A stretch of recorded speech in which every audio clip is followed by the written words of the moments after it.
ನಮಸ್ಕಾರ. ಫ್ರೀಡಮ್ ಅಂತಾರಾಷ್ಟ್ರೀಯ ಸುದ್ದಿಗೆ ಸ್ವಾಗತ. ನಾನು ಓಂ ಪ್ರಕಾಶ್ ನಾಯಕ್. ಮೊದಲಿಗೆ ನಾವು ಅಮೇರಿಕಾದಲ್ಲಿ ಒಂದು ಡ್ರಗ್ ಯಾವ ಥರ ಅಲ್ಲಿನ ಜನರ ಜೀವನವನ್ನು ಕೊನೆಗೊಳಿಸ್ತಾ ಇದೆ, ಯಾರು ಅವನ್ನ ಸಾವಿನ ದವಡೆಗೆ ನುಗ್ತಾ ಇದೆ ಅನ್ನೋ ಒಂದು ವಿಷಯದ ಬಗ್ಗೆ ತಗೊಳ್ಳೋಣ. ಒಂದು ಕಡೆ ಟ್ರಂಪ್ ರಷ್ಯಾ ಮತ್ತು ಉಕ್ರೇನ್ ನಡುವೆ ಸಂಧಾನ ಏರ್ಪಡಿಸೋಕ್ಕೆ ಟ್ರೈ ಮಾಡ್ತಾಯಿದ್ರೆ, ಆತ ಅವ್ರ ದೇಶದಲ್ಲೇ ಜನ ಒಂದು ಡ್ರಗ್ಗಿಂದ ಸಾವಿರ ಗಟ್ಟಲೆ ಸಾಯ್ತಾಯಿದ್ದಾರೆ.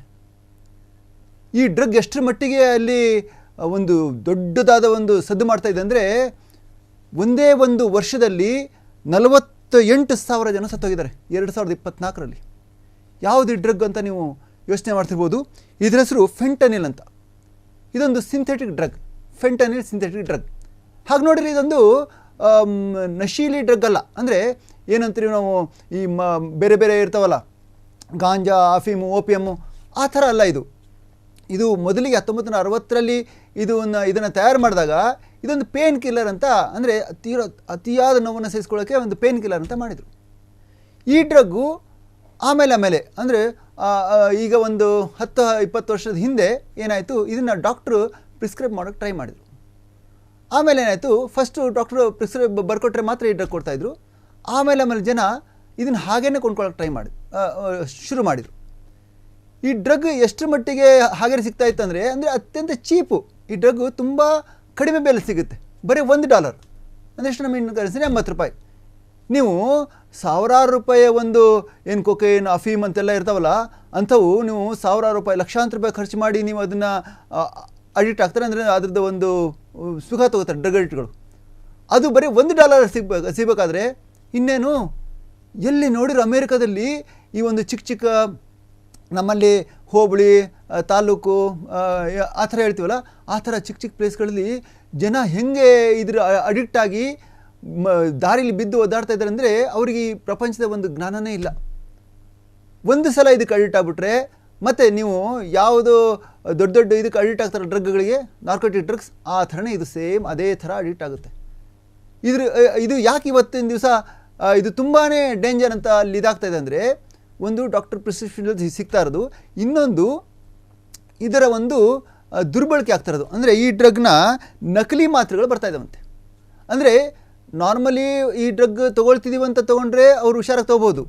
ಯಾಕಂದರೆ ಇದರದ್ದು ಬರೀ 2 ಮಿಲಿಗ್ರಾಮ್ ಅಷ್ಟು ಕಡಿಮೆ ಪ್ರಮಾಣದಲ್ಲಿ ನೀವು ತೊಗೊಂಡ್ರೆ ಸತ್ತೋಗ್ಬಿಡ್ತೀರಿ. ಅಷ್ಟರ ಮಟ್ಟಿಗೆ ಇದು ಪವರ್ಫುಲ್ ಒಂದು ಡ್ರಗ್. ಸೊ ಹಾಗಾಗಿ ಇದನ್ನು ನಕಲಿ ಮಾತ್ರೆಯಲ್ಲಿ ಸೇರಿಸ್ಬಿಟ್ಟು ಈ ನಕಲಿ ಇದು ತಯಾರು ಮಾಡ್ತಾರಲ್ಲ ಔಷಧಿ, ಅವರು ನಮ್ಮ ಮಾರ್ಕೆಟಿಗೆ ಬಿಡ್ತಾಯಿದ್ದಾರೆ. ಹಾಗಾಗಿ ಗೊತ್ತಿಲ್ಲದೆ ಈಗ ಒಂದು ದೊಡ್ಡ ಕಂಪ್ನಿ ಒಂದು ಮಾತ್ರೆ, ಗೊತ್ತಿರೋ ಒಂದು ಕಂಪ್ನಿ ಮಾತ್ರೆ, ಗೊತ್ತಿರೋ ಒಂದು ಇದಕ್ಕೆ ರೋಗಕ್ಕೆ ಔಷಧಿ ತೊಗೊಳ್ಳುವಂಥ ಮಾತ್ರೆ ತೊಗೊಂಡ್ರೆ ಆವಾಗ ನಮ್ಗೆ ಗೊತ್ತಿರುತ್ತೆ. ಆದರೆ ಅದೇ ಒಂದು ಇದೆ ಅಂತ ಹೇಳ್ಬಿಟ್ಟು ನಕಲಿ ಮಾತ್ರೆ ತೊಗೊಂಡಾಗ ಅದರಲ್ಲಿ ಅವ್ರೇನು ಮಾಡಿರ್ತಾರಂತೆ, ಇದು ಫೆಂಟನಿಲ್ ಸಿಂಥೆಟಿಕ್ ಇದನ್ನು ಸೇರಿಸಿರ್ತಾರೆ. ಹಾಗಾಗಿ ಅಲ್ಲಿ ಕಳೆದ 3 ವರ್ಷಗಳಲ್ಲಿ 1 ಲಕ್ಷಕ್ಕೂ ಜಾಸ್ತಿ ಜನ ಸತ್ತೋಗಿದ್ದಾರೆ ಅಮೇರಿಕಾದಲ್ಲಿ ಈ ಡ್ರಗ್ಗಿಂದ. ಇದಕ್ಕೆ ಅಮೇರಿಕಾ ಹೊಣೆ ಮಾಡ್ತಾ ಇರೋದು ಚೀನಾನ ಮತ್ತು ಮೆಕ್ಸಿಕೋ ಮತ್ತು ಇನ್ನೊಂದು ಕೆನಡಾ. ಚೀನಾ ಮೇಲೆ ಇದಕ್ಕೋಸ್ಕರನೇ ಅದು 10% ಎಕ್ಸ್ಟ್ರಾ ಒಂದು ಟಾರಿಫ್ ಆಗ್ತಾಯಿದೆ. ಏನು ಅಮೇರಿಕಾ, ಟ್ರಂಪ್ ಈಗ ಟಾರಿಫ್ಗಳು ಅವರು ಒಂದು 50%, 100% ಆಗ್ತಾ ಇರೋದು ಒಂದೊಂದು ಹಾಸ್ಯಾಸ್ಪದ ಆಗಿರೋದ್ರಿಂದ ಅದ್ರ ಬಗ್ಗೆ ಜಾಸ್ತಿ ತಲೆ ಕೆಡಿಸ್ಕೊಳ್ಬೇಕಾಗಿಲ್ಲ. ಆದರೆ ಚೀನಾದಿಂದ ಮತ್ತು ಭಾರತವನ್ನು ಸೇರಿಸ್ಬಿಟ್ಟಿರೋದ್ರಲ್ಲಿ ಭಾರತದಿಂದನೂ ಈ ಒಂದು ಸ್ಮಗಲ್ ಆಗ್ತಾಯಿದೆ. ಎಲ್ಲಿಗೆ? ಕೆನಡಾ ಮತ್ತು ಲ್ಯಾಟಿನ್ ಅಮೇರಿಕಾದ ದೇಶಕ್ಕೆ, ಲ್ಯಾಟಿನ್ ಅಮೇರಿಕಾದ ವೆನಿಜುವೆಲಾ ದೇಶಕ್ಕೆ ಇದು ಸ್ಮಗಲ್ ಆಗ್ತಾಯಿದೆ ಅಂತ. ಈ ಸ್ಮಗ್ಲಿಂಗಲ್ಲಿ ಏನಾಗ್ತಾಯಿದೆ, ಸ್ಮಗಲ್ ಆದ ತಕ್ಷಣ ಅಲ್ಲಿ ಮಾತ್ರೆಗಳು, ಅಂದರೆ ಡುಪ್ಲಿಕೇಟ್ ಮಾತ್ರೆಗಳು, ಒಂದು ಪೌಡ್ರು ತಯಾರಾಗಿ ಅದು ಅಮೇರಿಕಕ್ಕೆ ಕಳ್ಳದಾರಿಯಲ್ಲಿ ಬರ್ತಾಯಿದೆ. ಇದನ್ನು ತಡೆಯೋದು ಕಷ್ಟ ಆಗ್ತದೆ ಅಮೇರಿಕಕ್ಕೆ. ಹಾಗಾಗಿ ಲ್ಯಾಟಿನ್ ಅಮೇರಿಕಾದ ಏನು ವೆನಿಜುವೆಲಾ ದೇಶ ಇದೆ, ನೀವು ವೆನಿಜುವೆಲಾ ಅಂದ್ಕೊಳ್ಳಿ, ನಿಮ್ಗೆ ಗೊತ್ತಿರ್ಬೋದು. ಸುಮಾರು ವರ್ಷಗಳಿಂದ ವೆನಿಜುವೆಲಾ ಇದು ಮಿಸ್ ಯೂನಿವರ್ಸ್ ಮತ್ತು ಆ ಒಂದು ಮಿಸ್ ಯೂನಿವರ್ಸ್ ಸ್ಪರ್ಧೆಯಲ್ಲಿ ವೆನಿಜುವೆಲಾ ಸುಂದರಿನೂ ಮಿಸ್ ಯೂನಿವರ್ಸ್ ಆಗಿದ್ದರು. ಸೊ ಅಂಥ ಒಂದು ದೇಶದ ಏನು ಅಧ್ಯಕ್ಷ ಇದ್ದಾರೆ, ಯಾರು, ನಿಕೋಲಾಸ್ ಮಡುರೋ ಅಂತ, ಅವ್ರ ಮೇಲೆ ಅಮೇರಿಕಾ $50 ಮಿಲಿಯನ್ ಒಂದು ತಲೆ ತೊಗೊಂಬಂದರೆ $50 ಮಿಲಿಯನ್ ಅಂತ ಘೋಷಣೆ ಮಾಡಿದೆ ಬಹುಮಾನ. ಯಾಕೆಂದರೆ ನೀವು ಡ್ರಗ್ ಡೀಲರ್ ಅಂತ ನೋಡ್ಬೋದು. ಅಂದರೆ ಈಗ ದೊಡ್ಡ ಒಂದು, ಈಗ ನಮ್ಮ ದೊಡ್ಡ ಡಾನ್ ಇರ್ತಾರೆ, KGF ಅಲ್ಲಿ ನೋಡಿರ್ಬೋದು ನೀವು ಡಾನು. ಅಂದರೆ ಆ ಥರ ಡಾನ್ಗಳು ಡ್ರಗ್ ಡೀಲರ್ ಮಾಡ್ತಾರೆ. ಮಾಫಿಯಾ, ಆ ಮಾಫಿಯಾ ಅದು ಒಂದು ಅಂಡರ್ಗ್ರೌಂಡ್ ಜಗತ್ತನ್ನು ಭೂಗತ ವ್ಯಕ್ತಿಗಳು ನಡೆಸ್ತಾರೆ. ಜನಗಳ ಸಾವು, ಕೋಟಿ ಜನರ ಸಾವಿಗೆ ಕಾರಣ ಆಗ್ತಾರೆ. ಇಲ್ಲಿ ಒಂದು ದೇಶದ ಅಧ್ಯಕ್ಷನೇ ಆ ಒಂದು ಅಂಡರ್ಗ್ರೌಂಡ್ ಮಾಫಿಯಾದ ಒಂದು ಮುಖ್ಯಸ್ಥ ಅಂತ ಅಮೆರಿಕ ಹೇಳ್ತಾ ಇರೋದು. ಯಾರು? ನಿಕೋಲಸ್ ಮದರೋ ಏನು ವೆನಿಜುವೆಲಾ ಅಧ್ಯಕ್ಷ ಇದ್ದಾರೆ, ಅವರೇ ಇದರ ಒಂದು ಮುಖ್ಯ ರೂವಾರಿ. ಹಾಗಾಗಿನೇ ಈ ಒಂದು ಏನು ಲ್ಯಾಟಿನ್ ಅಮೆರಿಕದ ದೇಶ ವೆನಿಜುವೆಲಾ ಇದೆ, ಅಲ್ಲಿಂದನೇ ಆ ಒಂದು ಡ್ರಗ್ ರ್ಯಾಕೆಟಿಂದನೇ ಇಡೀ ಜಗತ್ತಿಗೆ ಮತ್ತು ಅಮೆರಿಕಕ್ಕೆ ಇಂಥ ಒಂದು ಅತ್ಯಂತ ಕೆಟ್ಟ ಡ್ರಗ್ ಸಪ್ಲೈ ಆಗ್ತಾ ಇರೋದು. ಏನು ಈ ಒಂದು ಸಿಂಥೆಟಿಕ್ ಡ್ರಗ್ ಫೆಂಟನಿಲ್ ಸಪ್ಲೈ ಆಗ್ತಾ ಇರೋದು ಅಂತ ಅಮೆರಿಕ ಹೇಳ್ತಾ ಇದ್ರು. ಹಾಗಾಗಿನೇ ಈಗ ಅಮೆರಿಕ ಇದನ್ನು ಒಂದು ತಡೆಯೋದಕ್ಕೆ ಏನು ಮಾಡ್ಬೋದು ಅಂತ ತುಂಬಾ ಯೋಚನೆ ಮಾಡ್ತಾಯಿದೆ. ಆದರೆ ಅದ್ರ ಬಗ್ಗೆ ಯೋಚನೆ ಮಾಡ್ತಾ ಇರೋದು ಕೆಲವರು ಮಾತ್ರ. ಟ್ರಂಪ್ ಮಾತ್ರ ಅದ್ರ ಬಗ್ಗೆ ಜಾಸ್ತಿ ಇದು ಮಾಡ್ಕೊಂಡಿಲ್ಲ, ಏನೋ ಅದ್ರ ತಲೆ ಕೆಡಿಸ್ಕೊಂಡಿಲ್ಲ ಅಂತಲೇ ಹೇಳ್ಬೋದು. ಯಾಕಂದರೆ ಅವ್ರಿಗೆ ಬೇರೆ ವಿಷಯಗಳು ಅಂತ ಅವ್ರಿಗೆ ಮೇನ್ ಆಗಬೇಕಾಗಿರೋದು ನನಗೆ ಶಾಂತಿ ನೊಬೆಲ್ ಸಿಗಲಿ ಅಂತ. ಹಾಗಾಗಿ ಆ ಕಡೆ ಅವರು ಗಮನ ಹರಿಸಿರೋ ಹೊರತು ಈ ಕಡೆ ಗಮನ ಹರಿಸ್ತಾ ಇಲ್ಲ. ಆದರೆ ಅಲ್ಲಿ ನಡೀತಾ ಇರೋ ಕೆಲವೊಂದು ಈ ಥರ ಅಲ್ಲಿನ ಅಡಿಕ್ಟಾಗಿ ಜನ ಸಾಯ್ತಾ ಇರೋದು ನೋಡಿದ್ರೆ ನಿಜವಾಗ್ಲೂ ಇದು ಅಮೇರಿಕಾನ ಅಂತ ಅನಿಸ್ಬಿಡುತ್ತೆ. ಈಗ ನಾವು ಇನ್ನೊಂದು ಸುದ್ದಿ ಹತ್ತ ಹೋಗೋಣ. ಅದು ಭಾರತ ಮತ್ತು ನೇಪಾಳ ನಮ್ಮ ಪಕ್ಕದ ದೇಶ. ಒಳ್ಳೆ ರಿಲೇಷನ್ ಇದೆ ಭಾರತ ಮತ್ತು ನೇಪಾಳಕ್ಕೆ. ಯಾಕಂದರೆ ಅಲ್ಲಿ ಆ್ಯಕ್ಚುಲಿ ತುಂಬ ಚಿಕ್ಕ ದೇಶ, ಅಲ್ಲಿ ಹೋಗೋಕ್ಕೆ ವೀಸಾನೂ ಬೇಕಾಗಿಲ್ಲ, ಹಾಗೆ ಹೋಗ್ತಾರೆ ಹಾಗೆ ಬರ್ತಾರೆ. ಅಂದರೆ ಒಂಥರ ಭಾರತದ ಒಂದು ಸಹ ದೇಶ ಇದ್ದಂಗೆ. ಹೇಗೆ ಅಮೇರಿಕಾದ ಟ್ರಂಪ್ ಹೇಳಿದ್ದ ಕೆನಡಾ 51ನೇ ನಮ್ಮ ರಾಜ್ಯ ಆಗಿಬಿಡ್ಲಿ ಅಂತ ಹೇಳಿದ್ದ, ಆ ಥರ ನೇಪಾಳ ನಮ್ಮ ಭಾರತದೇ ಒಂದು ಭಾಗದ ಥರ ನಾವು ಅಂದ್ಕೊಂಡ್ಬಿಡ್ತೀವಿ. ಆದರೆ ಅದೊಂದು ಸಪ್ರೇಟ್ ದೇಶ ಅನ್ನೋದು ನಾವು ಮರಿಬಾರ್ದು. ಯಾಕೆ ಈ ವಿಷಯ ಬಂತು ಅಂತಂದರೆ, ಮೊನ್ನೆ ಚೀನಾದ ಸಚಿವ ವಾಂಗ್ ಇಯನ್ ಅವರು ಭಾರತಕ್ಕೆ ಬಂದಿದ್ದರು. ವ್ಯಾಪಾರದ ಒಂದು ದೃಷ್ಟಿಯಿಂದ ವ್ಯಾಪಾರದ ಒಂದು ಮಾತುಕತೆ ನಡೀತು. ಆ ಮಾತುಕತೆಯಲ್ಲಿ ಏನಾಯಿತು, ಇದು ಏನು ಪೂರ್ವದಲ್ಲಿರೋ ನೇಪಾಳದ ಪೂರ್ವದಲ್ಲಿರೋ ಲಿಪುಲೆಕ್ ಪಾಸ್ ಮತ್ತು ಲಿಂಪಿ ಅಥುರಾ ಮತ್ತು ಕಾಲಾಪಾನಿ ಅನ್ನೋ 3 ಜಾಗಗಳಿಂದ ಭಾರತ ಮತ್ತು ಚೀನಾ ವ್ಯಾಪಾರ ಮಾಡಬೇಕು, ಅಲ್ಲಿ ಒಂದು ಮಾರ್ಗ ನಿರ್ಮಿಸಬೇಕು ಅಂತ ಎರಡು ಮಾತಾಡಿದ್ರು. ಓಕೆ ಅಂತ ಆಯಿತು. ಆದರೆ ಇವಾಗ ಅದೇ ಸಮಯದಲ್ಲಿ ನೇಪಾಳ ಏನು ಹೇಳ್ತಾ ಇದೆ, ಇದು ಭಾರತ ಮತ್ತು ಚೀನಾ ಏನು ಮಾತುಕತೆ ಆಡ್ತಾ ಇದು ಸರಿ ಇಲ್ಲ, ಇದು ಇಲ್ಲಿಗಲ್ಲು. ಯಾಕಂದರೆ ಈ 3 ಜಾಗಗಳು ನೇಪಾಳಕ್ಕೆ ಸೇರಿದ್ದು. ಅದು ಹೆಂಗೆ ನೀವು ಮಾತಾಡ್ತೀರಾ? ನೇಪಾಳ ಜಾಗ ನೀವು ಹೆಂಗೆ ನಿಮ್ಮದು ಅಂದ್ಕೊಂಡು ಅವರಿಗೆ ಕೊಡ್ತೀರಾ, ಅವ್ರ ಜೊತೆ ಮಾತಾಡ್ತೀರಾ ಅಂತ ಭಾರತಕ್ಕೆ ಕೇಳ್ತಾ ಇದೆ. ಇದು ನೇಪಾಳದ ಅನ್ನೋದಕ್ಕೆ ನಾವು ಇದನ್ನು ಸಂವಿಧಾನಬದ್ಧವಾಗಿ ನಾವು ಇದನ್ನು ಸೇರಿಸ್ಕೊಂಡಿದ್ದೀವಿ ನೇಪಾಳದಲ್ಲಿ, ಮತ್ತು ನಮ್ಮ ಭೂಪಟದಲ್ಲೂ ಇದಿದೆ ಅಂತ ಅವ್ರು ಹೇಳ್ತಾ ಇದ್ದಾರೆ. ಆದರೆ ಭಾರತ ಮಾತ್ರ ಇದು ಒಪ್ಪೋದಕ್ಕೆ ತಯಾರಿಲ್ಲ. ಭಾರತ ಹೇಳ್ತಾ ಇದೆ ಇದಕ್ಕೆ ಯಾವುದೇ ಐತಿಹಾಸಿಕ ಆಧಾರ ಇಲ್ಲ, ನೀವು ಸುಮ್ಮನೆ ಹೇಳಿದ್ರಲ್ಲ. ಇದು ಆ್ಯಕ್ಚುಲಿ ಹಿಂದಿನಿಂದನೂ ಒಂದು ಭಾರತದ್ದೇ ಆಗಿದೆ. ಇದರ ವಿದೇಶ ಸಚಿವಾಲಯದ ವಕ್ತಾರ ರಣಧೀರ್ ಜೈಸ್ವಾಲ್ ಏನಿದ್ದಾರೆ, ಅವ್ರು ಹೇಳಿದ್ದಾರೆ ಇದು ತುಂಬ ಹಿಂದಿನಿಂದ, ಎಷ್ಟು ಹಿಂದಿನಿಂದ ಅಂದರೆ 1954ರಿಂದನೇ ಭಾರತ ಇದನ್ನು ಈ ಒಂದು ರಸ್ತೆಯಲ್ಲಿ ವ್ಯಾಪಾರ ಮಾಡ್ತಾಯಿತ್ತು. ಎಷ್ಟು 1954ರಷ್ಟು ಹಿಂದಿನ ವ್ಯಾಪಾರ ಮಾಡ್ತಾಯಿತ್ತು. ಹಾಗಾಗಿ ಇದು ನಿಮ್ಮದಲ್ಲ, ಇದು ನಮ್ಮದೇ ಭಾರತದ್ದೇ ಅಂತ ಇವ್ರು ಹೇಳ್ತಾ ಇದ್ದಾರೆ. ಆದರೆ ಅವರು ಒಪ್ಪೋದಕ್ಕೆ ರೆಡಿ ಇಲ್ಲ. ದಯವಿಟ್ಟು ಇದನ್ನು ಮಾತುಕತೆ ಆಡಿ ಇದು ನಮ್ಮದು, ನೀವು ಅಲ್ಲಿನ ವಿರೋಧ ಪಕ್ಷಗಳು ಸಹ ಅಲ್ಲಿನ ಒಂದು ನೇಪಾಳದ ಪ್ರಧಾನಿ ಇದ್ದಾನೆ KP ಓಲಿ, ಅವ್ರಿಗೆ ಹೇಳ್ತಾ ಇದ್ದಾರೆ ದಯವಿಟ್ಟು ಇದನ್ನು ಭಾರತದ ಜೊತೆ ನೀವು ಗಂಭೀರವಾಗಿ ಮಾತಾಡಿ, ಈ ವಿಷಯದಲ್ಲಿ ನೀವು ಬಿಟ್ಕೊಡ್ಬೇಡಿ, ಇದು ನಮ್ಮದು ಅಂತ ಅವ್ರು ಹೇಳ್ತಾ ಇದ್ದಾರೆ. मान्य सदस्यहरू, अब म मत विभाजनको परिणाम घोषणा गर्दछु। मान्य सदस्यहरू, आजको मतदानमा उपस्थित मान्य सदस्यहरूको सङ्ख्या 258 रहेको छ। नेपालको संविधान दोस्रो संशोधन विधेयक 2077लाई पारित गरियोस् भन्ने प्रस्तावको पक्षमा अर्थात् हुन्छ भन्ने पक्षमा जम्मा 258 मत, प्रस्तावको विपक्षमा अर्थात् हुन्न भन्ने पक्षमा 0 मत र प्रस्तावको मत दिन्न भन्ने पक्षमा 0 मत परेको छ। नेपालको संविधान दोस्रो संशोधन विधेयक 2077लाई पारित गरियोस् भन्ने प्रस्तावको पक्षमा 258 मत परेको र उक्त सङ्ख्या प्रतिनिधि सभाको तत्काल कायम रहेको सम्पूर्ण सदस्य सङ्ख्या 275 को 2/3 भन्दा बढी मत भएकोले नेपालको संविधान दोस्रो संशोधन विधेयक 2077लाई पारित गरियोस् भन्ने प्रस्ताव 2/3 बहुमत भन्दा बढी मतबाट पारित भएको घोषणा गर्दछु।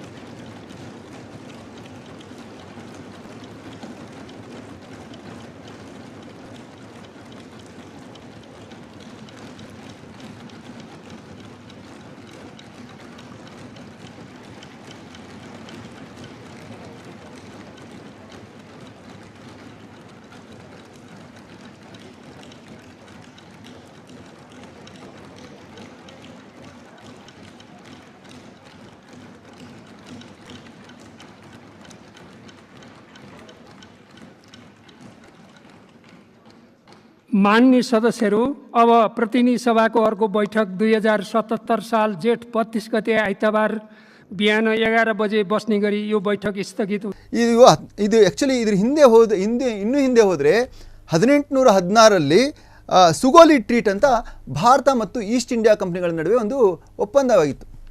ಆ ಒಪ್ಪಂದದ ಪ್ರಕಾರ ಇದು ಎರಡು ದೇಶಕ್ಕೆ ಸೇರಿದ್ದು ಅಂತ ಒಂದು ಇದಿತ್ತು. ಹಾಗಾಗಿನೇ ಇದು ಅಷ್ಟೊಂದು ಹಿಂದೆ ಇರೋದ್ರಿಂದ ಮಾತುಕತೆ ಈಗಲೂ ಮಾತುಕತೆ ಹಂತದಲ್ಲೇ ಇದೆ ಹೊರತು ಅದರಿಂದ ಮುಂದೆ ಹೋಗಿಲ್ಲ. ಈ ಮಾತುಕತೆ ಈಗ ಆಡಬೇಕು ಅಂತ ನೇಪಾಳ ಬಯಸ್ತದೆ. ಆದರೆ ಭಾರತ ಇದು ನಮ್ಮದೇ ಭೂಮಿ ಅಂತ ಹೇಳ್ತಾ ಇದೆ. ಇದು ಯಾವ ಮಟ್ಟಿಗೆ ಮುಂದೆ ಎಲ್ಲಿಗೆ ಹೋಗಿ ತಲುಪುತ್ತೆ ಅನ್ನೋದನ್ನು ನೋಡಬೇಕಾಗುತ್ತೆ. ಇನ್ನೊಂದು ವಿಷಯ, 2015ರಲ್ಲಿ ಮೋದಿ ಚೀನಾ ಬೀಜಿಂಗ್ ಭೇಟಿ ಕೊಟ್ಟಾಗಲೂ ಸಹ ಈ ಒಂದು ಮಾರ್ಗವಾಗಿ ಮಾತುಕತೆ ಒಂದು ವ್ಯಾಪಾರ ಮಾಡಬೇಕಂತ ಮಾತುಕತೆ ಆಡಿದರು. ಆಗಲೂ ಸಹ ನೇಪಾಳ ಇದನ್ನು ವಿರೋಧಿಸಿತ್ತು. ಈಗ ಇನ್ನೊಂದು ಪ್ರಮುಖವಾದ ಅಂತಾರಾಷ್ಟ್ರೀಯ ವಿಷಯಕ್ಕೆ ಬರೋದಾದರೆ, ಏನು ಇಸ್ರೇಲ್ ಗಾಜಾ ಪಟ್ಟಿ ಮೇಲೆ ಕಳೆದ 3 ವರ್ಷಗಳಿಂದ ದಾಳಿ ಮಾಡ್ತಾ ಇತ್ತು ಹಮಾಸ್ನ ಒಂದು ಮಟ್ಟ ಹಾಕೋದಕ್ಕೆ, ತನ್ನ ಒಂದು ಒತ್ತಡಗಳನ್ನು ಬಿಡಿಸ್ಕೊಳ್ಳೋದಕ್ಕೆ.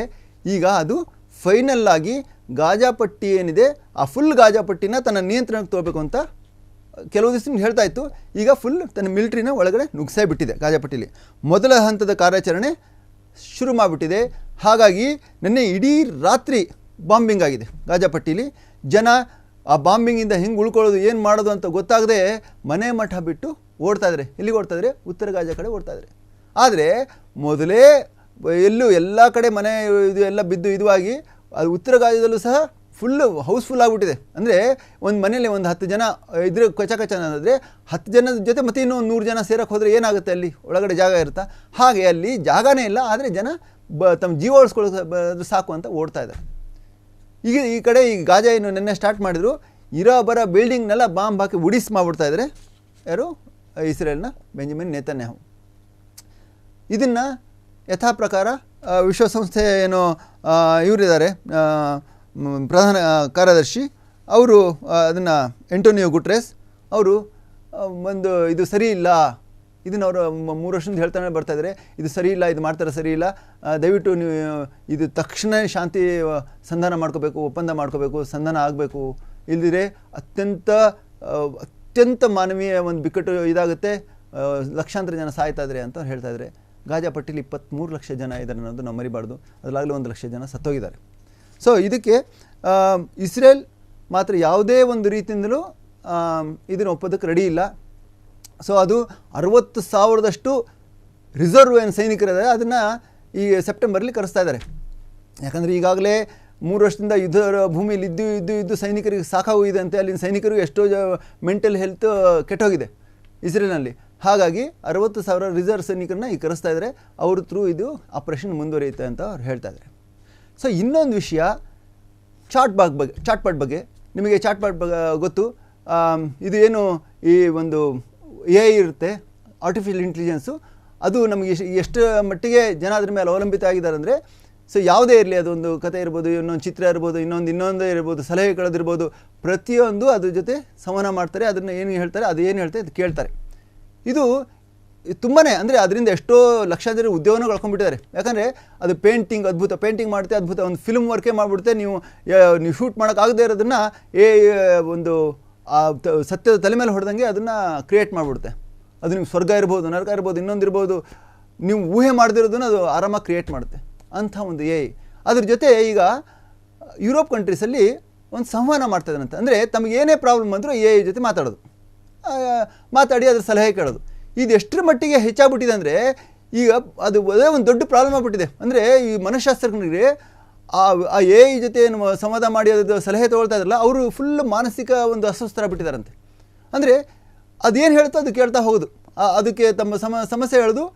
ಬೇರೆ ಕಡೆ ಅಂದರೆ ಯಾರ ಸಲಹೆ ಕೊಡೋದು ಬೇರೆ ಮನುಷ್ಯ ಹತ್ರ ಹೋಗ್ತಾ ಇಲ್ಲ, ಬರೀ AI ಸಲಹೆ ಕೇಳ್ತಾರೆ. ಹಾಗಾಗಿ ಅದು ಕೊಡೋ ಸಲಹೆ ಇವರು ಸರಿಗೆ ಅರ್ಥ ಆಗ್ತಾ ಇಲ್ಲ. ಅಂದರೆ ಅದು ಅಂದರೆ ಅದು ಒಂದು ಮನುಷ್ಯ ಅಲ್ಲ ಅದು. ಹಾಗಾಗಿ ಅದು ಫ್ಯಾಂಟಸಿಯತ್ತೆ ಜಾಸ್ತಿ ಒತ್ತು ಕೊಡ್ತಾ ಇದ್ದಂತೆ. ಈ ಫ್ಯಾಂಟಸಿ ಸಲಹೆಗಳನ್ನ ಇವರು ಗಂಭೀರವಾಗಿ ತೊಗೊಳ್ತಾ ಇದ್ದಾರೆ. ಹಾಗಾಗಿ ಅವರು ಒಂದು ಇಡೀ ಬದುಕೇ ಸರ್ವನಾಶ ಆಗ್ತಾಯಿದೆ ಅಂತೆ. ಎಷ್ಟೋ ಜನ ಅದು ಸಲಹೆ ಕೇಳ್ತಾರೋ ಚಾಟ್ಪಾಟ್ ಯೂಸ್ ಮಾಡಿ ಅದರ ಥ್ರೂ ತಮ್ಮ ಸಮಸ್ಯೆಗಳನ್ನ ಪರಿಹಾರ ಮಾಡ್ಕೊಳ್ಳೋರ ಬದುಕು ಮೂರಾಬಟ್ಟೆ ಆಗ್ತಾಯಿದೆ ಅಂತ ಈಗ ಸಂಶೋಧಕರು ಹೇಳ್ತಾ ಇದ್ದಾರೆ. ಇದ್ರ ಬಗ್ಗೆ ಗಂಭೀರ ಯೋಚನೆ ಮಾಡಬೇಕು, ಅದರಿಂದ ಹೊರಗಡೆ ಬರಬೇಕು ಅಂತ ಸಂಶೋಧಕರು ಕರೆ ಕೊಡ್ತಾ ಇದ್ದಾರೆ. ಇದಾಗಿತ್ತು ಫ್ರೀಡಮ್ ಅಂತಾರಾಷ್ಟ್ರೀಯ ಸುದ್ದಿ. ನೋಡ್ತಾ ಇರಿ ಫ್ರೀಡಮ್ ಟಿವಿ, ಇದು ಜನಸಾಮಾನ್ಯರ ಶಕ್ತಿ. ನಮಸ್ಕಾರ.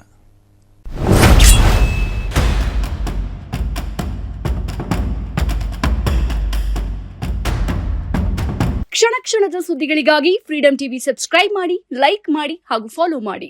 ಹೊಸ ಸುದ್ದಿಗಳ ನೋಟಿಫಿಕೇಶನ್ಗಾಗಿ ಬೆಲ್ ಐಕಾನ್ ಮೇಲೆ ಕ್ಲಿಕ್ ಮಾಡಿ.